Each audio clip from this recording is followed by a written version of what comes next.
Dalam pelajaran di akademi dulu diingatkan bahwa biological weapon atau senjata perang biologi itu kategorinya masuk biodefense, bukan senjata serang atau offense. Kita tahu dalam persenjataan arsenal itu ada armor, ada guard, ada senjata serang, ada senjata pelindung. Maka biological weapon adalah senjata pelindung. Sebenarnya ini hanya bolak-balik saja biar kelihatan humanis. Gitu aja itu akal-akalan yang punya ilmu, kebetulan hegemoni yang punya ilmunya. Biochemical engineering itu sebagai weapon ada di berbagai negara dan tidak bisa dipungkiri Amerika, China, dan Israel termasuk yang teradvance. Dan jika di sebuah negara Kementerian Pertahanan dan NSC National Security Council-nya paham, maka ada divisi khusus untuk hal ini yang namanya Biosecurity Agency, dan di bawah departemen ini muncullah Biosecurity Act atau peraturan dan perundangan yang melindungi segenap tumpah darah Indonesia. Kalau kita bicara Indonesia kali ini, itu kalau mengerti cara bernegara pasti tata titik-titisnya akan hal ini terorganisir rapih.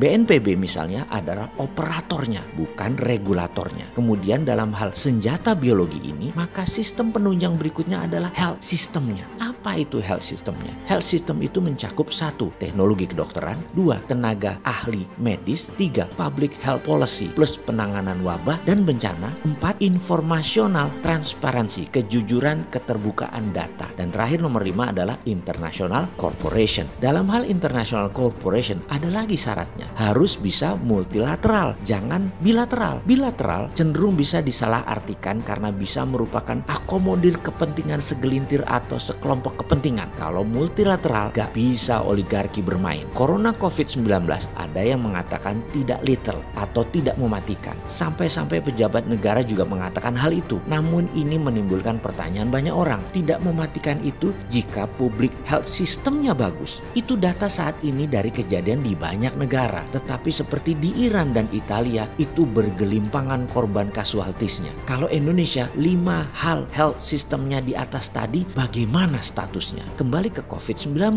corona itu sangat menular, cepat tertransfer dan masa inkubasinya 14 hari itu pelan, sehingga keburu menyebarnya tanpa terasa oleh pembawanya, dan tak terasa tahu-tahu banyak aja yang sudah terpapar. Jadi saat ini bagi pejabat negara dan politikus, inilah masa political commitment, masa pembuktian janji, bukan masa political campaign, masa mengatakan janji-janji. Ketika mengatakan kerja untuk rakyat, maka bekerjalah dengan benar untuk rakyat. Atur tata negaranya. Dengar juga pendapat mereka yang bukan pejabat namun berpengalaman. Kalau mau melockdown versi Indonesia juga bisa. Gak usah malu-malu atau gengsi. Kita ganti nama dengan istilah nyepi, biar gak ada kata down. Lalu gunakan BLT untuk masyarakat kelas bawah. Masih ada kok infrastrukturnya di Kementerian Dalam Negeri. Sekedar mengingat lagi, di akademi dulu ada sebuah sesi yang jauh lebih penting daripada menaklukkan pandemi atau menaklukkan musuh, yaitu efek after pandemic atau akibat setelah pandemi, setelah perang juga harus dipikirkan sekarang. Kalau perlu pemikiran bosman, yang Mbok sempetin diskusi, jangan gengsian dengan Sontoloyo ini. Gak baperan kok si Sontoloyo ini orangnya. Coba aja lihat haters dia yang biasanya gak jelas identitasnya. Ada yang pakai foto anjing, foto kucing, gak pernah dibalas tuh, malah diucapkan terima kasih, malah dikirim buku. Akhir kata, sekedar pengingat di ujung cerita, salah satu strategi after pandemic di mana masalah ekonomi bubrah, masalah pertahanan keamanan yang ambiar, masalah sosial kesehatan yang berantakan harus segera disiapkan, dan yang paling tepat ya gelontorkan kuantitatif